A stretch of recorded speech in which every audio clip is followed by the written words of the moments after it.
성실함에 배신당한 시대, 마흔의 고백. 여러분은 성실함에도 유통기한이 있다는 사실을 알고 계셨나요? 저는 마흔이 되어서야 그 기한이 끝났음을 알았습니다. 그것도 아주 비참한 방식으로요. 내 앞에 놓인 3만 원짜리 초밥 한 접시. 평소라면 점심값으로 10,000원도 벌벌 떨던 제가 오늘은 동기 녀석의 부름에 끌려 나왔습니다. 녀석은 윤기가 흐르는 참치 뱃살 초밥을 집어들며 아무렇지 않게 말하더군요. 김 차장, 너 이번에 강남 언저리에 아파트 계약했다. 오늘 점심은 내가 살게. 그 순간 제가 15년 동안 새벽 공기를 마시며 쌓아온 성실함은 그저 돈 없는 사람의 핑계가 되어 바닥으로 곤두박질 쳤습니다.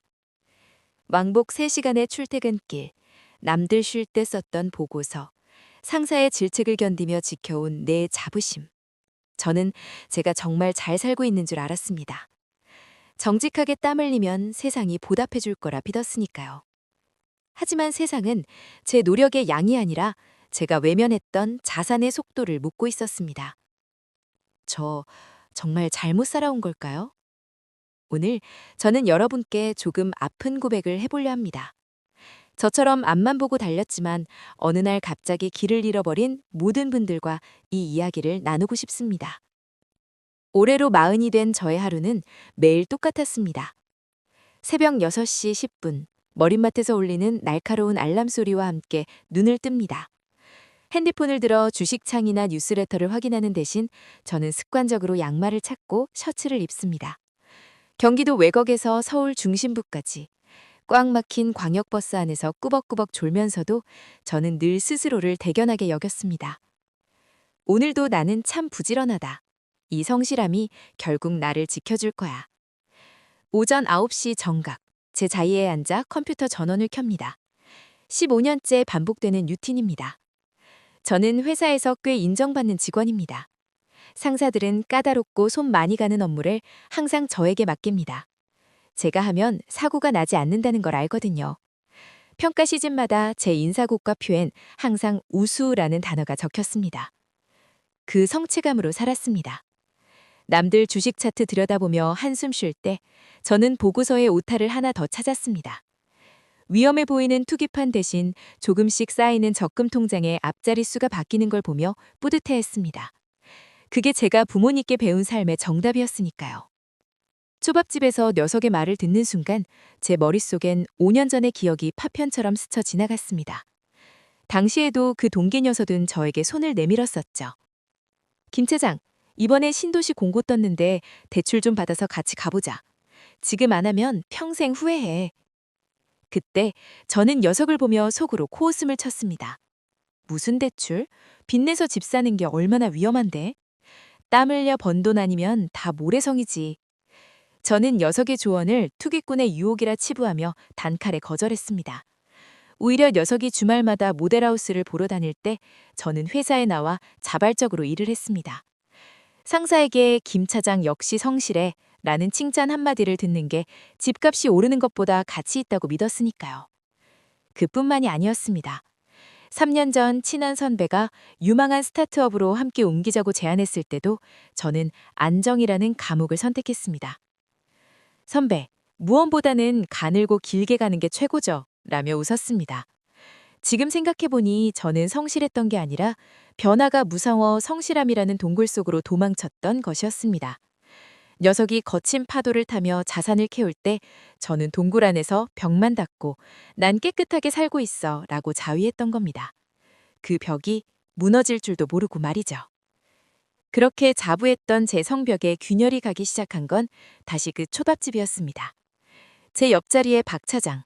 솔직히 업무 역량은 저보다 한참 떨어집니다. 회의 시간에 몰래 핸드폰으로 부동산 커뮤니티를 보다 들통나서 부장님께 깨지기도 한 인물이죠. 그런 그가 입가에 묻은 간장을 닦으며 말했습니다. 김 차장, 요즘은 일만 해서 되는 시대가 아니더라고. 집 계약하자마자 시세가 김 차장 연봉만큼 올랐어. 허무하지 않아? 그 한마디에 제 15년 근속은 허무한 메아리가 되었습니다. 오후 내내 사무실 모니터를 보는데 글자가 춤을 추더군요. 내가 밤새워 쓴 이 기획안의 가치는 얼마일까? 박 차장이 부동산 상승으로 올린 자산 가치의 1%라도 될까? 내가 지켜온 정직이라는 가치가 사실은 자본주의 사회에서 가장 무능한 이름이 되어버린 건 아닐까? 설상가상으로 그날 오후 믿었던 회사마저 저를 배신했습니다. 꼬박 한 달을 준비한 기획안을 들고 부장님을 찾아갔지만 돌아온 건 차가운 냉소였습니다.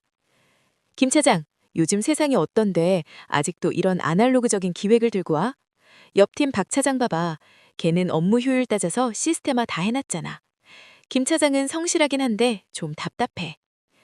머리를 한 대 맞은 기분이었습니다. 제가 성실함으로 버텼던 그 업무들이 누군가에겐 비효율이었고 고리타분함이었던 겁니다. 오히려 업무 시간에 부동산을 본다며 제가 무시했던 박 차장은 아이러니하게도 자산의 여유가 생기니 상사에게 더 당당하고 여유 있게 굴며 승진 명단에 먼저 이름을 올렸습니다. 퇴근길 지하철 유리창에 비친 제 모습은 너무나 초라했습니다. 지독한 질투와 자책이 밀려왔습니다. 부럽다고 인정하기엔 제 자존심이 너무 컸고 축하한다고 말하기엔 제 현실이 너무 비참했습니다. 집문을 열자 아내가 낡은 소파 앞에 앉아 가계부를 쓰고 있었습니다. 예전엔 아껴 쓰느라 고생이 많네 라고 말했겠지만 그날은 입이 떨어지지 않았습니다.